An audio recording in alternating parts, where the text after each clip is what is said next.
नमस्कार मित्रांनो, स्वागत आहे तुमचं DMR नर्सिंग या यूट्यूब चॅनलवर. तर पहा, एक महत्त्वाची माहिती जी आहे सध्या घेऊन आलो आहे. CHOची पदभरती चालू आहे, सर्वांनाच माहिती आहे. पेपर त्याचा 25 ऑगस्टला आहे. अभ्यास चालू केला असेल, चांगली गोष्ट आहे. आता यामध्ये तुमच्यासाठी एक खूप महत्त्वाची माहिती अशी असणार आहे, तुम्हाला जे आहे जॉब करायचा आहे उपकेंद्रामध्ये. तर उपकेंद्रामध्ये जॉब करण्यासाठी तुम्हाला जे आहे तुमच्या घराजवळ कोणतं उपकेंद्र आहे हे बघणं गरजेचं आहे. तर हा व्हिडिओ आपण पूर्ण महाराष्ट्रामधील 2025पर्यंत सध्या किती उपकेंद्र रिक्त आहेत, वॅकंट आहेत, ते या व्हिडिओमध्ये आपण माहिती पाहणार आहे. पहा, त्यापूर्वी एक महत्त्वाची माहिती अशी सांगतो की उपकेंद्रामध्ये तुम्हाला जॉब करायचा आहे तर हे तुम्हाला उपकेंद्र सर्वात अगोदर तुमच्या होम टाऊन जवळ असणं गरजेचं आहे. म्हणजे तुमच्या घराजवळ असणं खूप गरजेचं आहे. कारण तुम्ही ॲज अ CHO म्हणून जॉब करणार आहेत, कम्युनिटी हेल्थ ऑफिसर. CHO म्हणजे तुम्ही एका सबसेंटरचे हेड असणार आहेत. तुम्हाला सर्व गोष्टी माहिती असल्या पाहिजे. तुम्हाला त्या ठिकाणी सर्व तुम्हालाच हँडल करायचं आहे. एखादी इमर्जन्सी वगैरे झाली असेल तर मग त्या ठिकाणी डिलिव्हरी वगैरे असेल तर मग तुम्हालाच त्या ठिकाणी जावं लागतं. तर त्यासाठी अशा इमर्जन्सी सिच्युएशनला जाण्यासाठी तुम्हाला ते उपकेंद्र जवळ असणं गरजेचं आहे. आता जवळ उपकेंद्र येण्यासाठी तुम्हाला करावं लागेल, तुम्हाला जे आहे अभ्यास केल्यानंतर चांगला जर मेरिट आणला तर मेरिटमध्ये आल्यानंतर तुम्हाला तुमच्या मनासारखं उपकेंद्र भेटतं. तर तुम्हाला तुमच्या जिल्ह्यामध्ये कोणतं उपकेंद्र आहे वॅकंट ते तुम्हाला या व्हिडिओमध्ये पाहायला भेटणार आहे. ठीक आहे, तर चला व्हिडिओ स्टार्ट करू. पहा, या ठिकाणी जे आहे पहिलं या ठिकाणी पहा, अनुक्रमांक दिलेला आहे, जिल्ह्याचं नाव, तालुका, प्राथमिक आरोग्य केंद्र, उपकेंद्र. या ठिकाणी मंजूर आम म्हणजे आयुष्यमान आरोग्य मंदिर याचं नाव आता बदलून आम करण्यात आलेलं आहे, सबसेंटरचं नाव.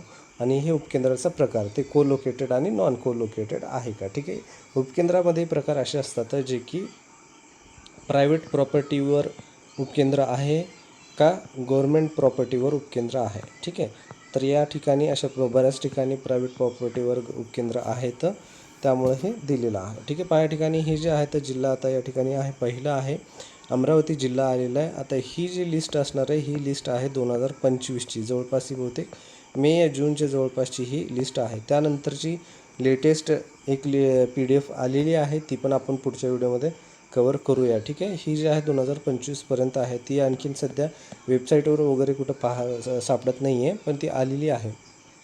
अमरावतीमध्ये पहा, या ठिकाणी पहिला जर या ठिकाणी पाहायला गेलं तर तालुका हा अचलपूर आहे. अचलपूरमध्ये जवळपास या ठिकाणी 6 या ठिकाणी जे आहे तर प्राथमिक आरोग्य केंद्र आहेत, म्हणजे प्रायमरी हेल्थ सेंटर. या 6मध्ये जे आहेत 6 सबसेंटर तुम्हाला पाहायला भेटणार आहेत, ज्यामध्ये वाळगाव आहे, शिराळा आहे, येसुर्णा आहे, पाथरोट आहे. पाथरोटमध्ये परत 2 दिलेले आहेत आणि धामणगाव.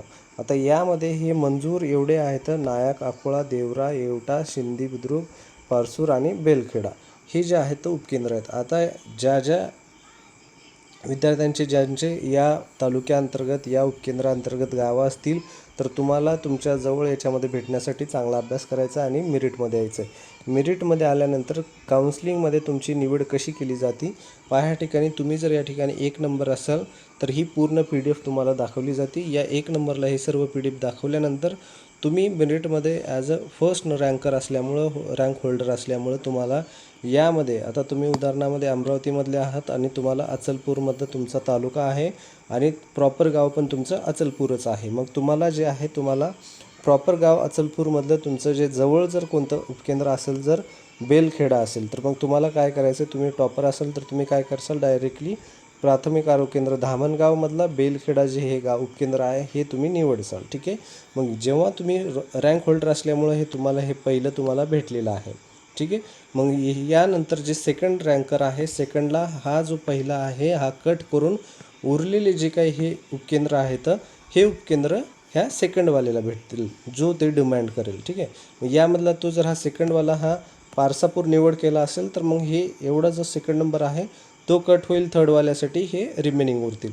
अशा प्रकारे हे जे आहे तर या ठिकाणी तुमची काउन्सिलिंग होती आणि काउन्सिलिंगमध्ये तुम्हाला मेरिटनुसार निवड या ठिकाणी तुम्हाला करता येते. त्यासाठी तुम्हाला महत्त्वाचं म्हणजे तुम्हाला तुमच्या उपकेंद्रासाठी या ठिकाणी जे आहे रँकमध्ये येणं खूप गरजेचं आहे. आता अमरावती जिल्ह्यामध्ये पहा, एवढे सारे तालुक्यामध्ये एवढे उपकेंद्र आहेत. यामध्ये पहा, जर पुढं पाहायला गेलं, पहा या ठिकाणी अंजनगाव सुरजीमध्ये जे तालुका आहे यामध्ये या तालुक्यामध्ये 4 प्राथमिक आरोग्य केंद्र जे दाखवले आहेत. यामध्ये कोकरडा जे एक प्राथमिक आरोग्य केंद्रामध्ये 3 वॅकन्सी आहेत सब सेंटरच्या. एक आहे निंबारी, कासबेगाव, त्यानंतर चिंचोली, शिंगणे. हे एकाच प्राथमिक आरोग्य केंद्रामधले 3 उपकेंद्र आहेत सब सेंटर. त्यानंतर कापसुतळणी म्हणजे एक आहे विहीगावमध्ये.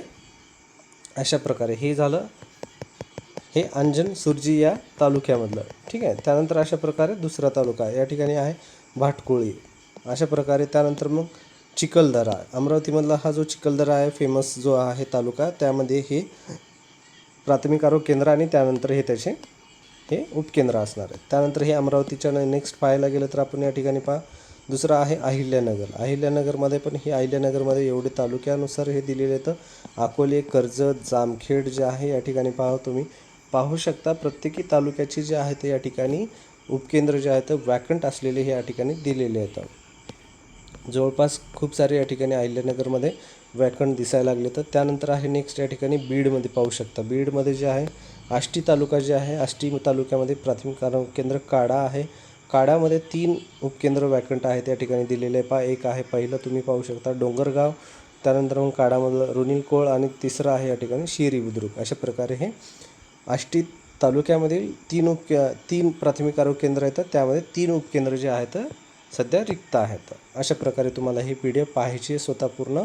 त्यानंतर नेक्स्ट भंडारा आहे, चंद्रपूर आहे. तुम्हाला तुमच्या जिल्ह्यामध्ये, तुमच्या तालुक्यामध्ये कोणत्या ठिकाणी कुठं उपकेंद्र आहे आणि तुमचं ते उपकेंद्र सध्या रिक्त आहे का बघणं गरजेचं आहे. पूर्ण खूप मोठी PDF आहे. जवळपास ही 54 पेजेसची PDF आहे मित्रांनो. आपण संपूर्ण माहिती या व्हिडिओमध्ये पाहू शकणार नाही.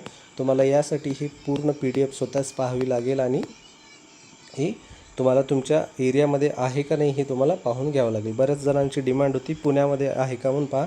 पुण्यामध्ये जे आहे काही तालुक्यामध्ये आहे, जे की इंदापूर आहे, दौंड आहे, त्यानंतर जुन्नर आहे, भोर आहे. अशा बऱ्याच काही तालुक्यामध्ये या ठिकाणी पुण्यामध्ये पण उपकेंद्र सध्या शिल्लक आहेत, वॅकंट आहेत. त्यानंतर पहा नेक्स्ट सातारा आहे. सातारानंतर मग या ठिकाणी पहा सोलापूर आहे. जे काही जिल्हे आहेत तर त्या ठिकाणी खूप कमी पदं आहेत. आता ह्या उदाहरणामध्ये घ्या जालना जिल्हा. जालनामध्ये फक्त या ठिकाणी 4च वॅकन्सी आहेत सब सेंटर. कोणते कोणते पहा ठिकाणी या ठिकाणी शिस्ती पिंपळगाव आहे, कुरमुरे आहे, डोंगगाव आहे, पारडुगाव आहे आणि खोर्जदवांगी असे एकूण 4च या ठिकाणी उपकेंद्र शिल्लक आहेत. तालुका या ठिकाणी एक आहे घनसांगवी, त्यानंतर एक आहे मंठा आणि एक आहे अंबड. हे 3 अंबडमधले असतील आणि हे 2 वेगळे. असे काही जिल्ह्यामध्ये फक्त नेमकेच उपकेंद्र उरलेले आहेत. कारण यापूर्वी जी काही पदभरती झाली होती त्या पदभरतीमधून ही जे आहेत पदे सध्या त्या ठिकाणी भरण्यात आलेले आहेत. त्यामुळं हे जे आहेत पदे जेवढे रिकामे आहेत ते या ठिकाणी आपण पाहतो. आता बऱ्याच जे आहेत हे 2025 पर्यंतची PDF आहे मित्रांनो. 2026चं 1 वर्षामध्ये जी काही पदं सोडून कोणी दुसरीकडे लागले असेल, आता उदाहरणामध्ये BMSच्या असतील कुठेतरी लागले असतील, त्यानंतर BSCचे असतील नर्सिंगचे आपले विद्यार्थी, ते कुठे गव्हर्नमेंटला DHSला DMRला वगैरे जर लागले असतील तर ते उपकेंद्र जे आहे वॅकंट होत असतो. मग ते जे आहे ते लेटेस्ट PDF आपल्याला पाहायला भेटणार आहे. तर हे धुळे, नांदेड, नाशिक, त्यानंतर मग नाशिक, त्यानंतर या ठिकाणी नाशिकचे बरेच आहे, तर रायगड वगैरे अशी संपूर्ण PDF आहे. आता सर्वांना ही जर PDF पाहिजे असेल तर पहा, ही PDF जी आपल्या टेलिग्राम चॅनलवर अवेलेबल आहे. लक्षात असू द्या, टेलिग्राम चॅनलवर ही PDF मी शेअर केलेली आहे. त्या ठिकाणी जाऊन तुम्ही घेऊ शकता मित्रांनो. ठीक आहे. व्हिडिओ आवडला असेल तर नक्की व्हिडिओ लाईक करा, चॅनलला सबस्क्राईब करा. भेटूया पुढच्या व्हिडिओमध्ये. अभ्यास करत राहा आणि all the best for CHO exam.